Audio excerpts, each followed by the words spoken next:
When I came from the doctor, well, I had 3 more boys at the house, and so my oldest son was Cedric, and so I wanted to tell him first. And I told him I thought I was pregnant, and I was going to the doctor. So when I went to the doctor and came back home, I told Cedric, and he had a fit. When the baby came, they didn't want to have nothing to do with him. They would look at the baby in the basket and wouldn't even say nothing to the baby. Be crying, they be just looking at him. So one day I had to go to the restroom, and I said, the baby was crying. I said, "Why y'all pick the baby up?"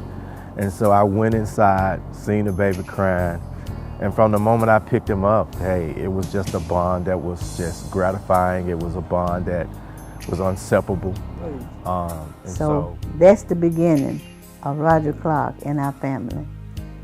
He was a unique little boy.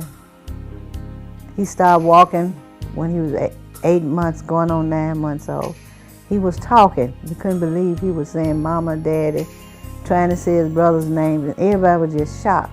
He was just an angel. We know he was an angel, because everything that he wanted to do it with his big brother, Cedric.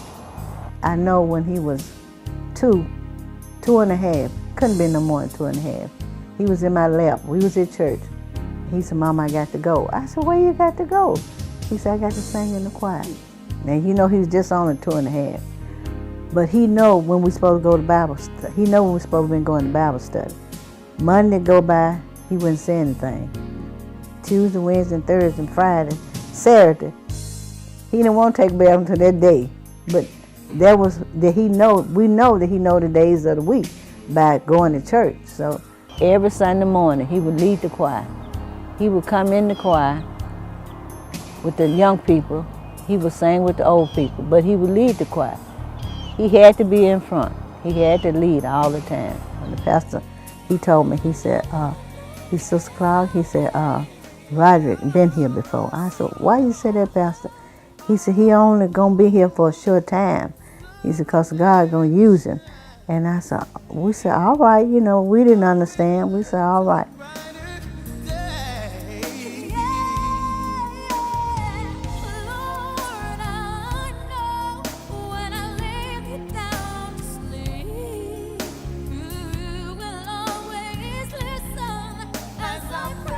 His birthday was on a Thursday, and I came up that Thursday night to celebrate his birthday. That Friday I went back to college, and by me going to college, I was just doing my thing at school. I got a phone call that I needed to come home. Something had happened to my brother, but no one would tell me exactly what it was that happened. So my coach drove me back home. And once I got home, I realized that he had passed. The Lord told me that Roger was gone. I didn't want to believe it because I am human. I didn't want to believe it. I was saying once we get him to the hospital, he would be all right. But he wasn't all right. He got hit. The lady was coming down the street, and him and his little friend was outside playing.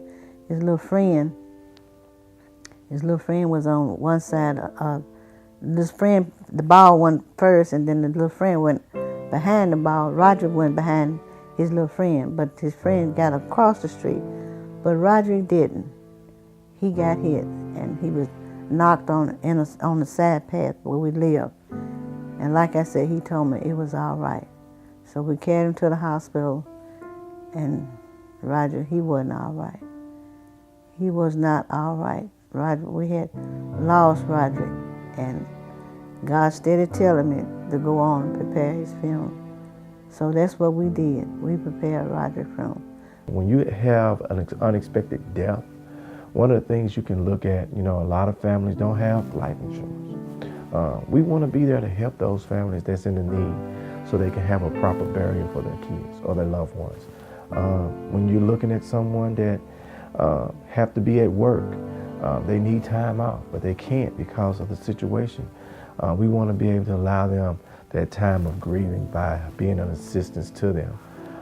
In a situation where you just need time to just be alone and be with the ones you love, we want to make sure that you're able to do so by donating funds to help you to take care of your bills. It's a lot of things that this foundation is going to do. We give back to those that's less fortunate, number one, but also we letting people know that they're not alone.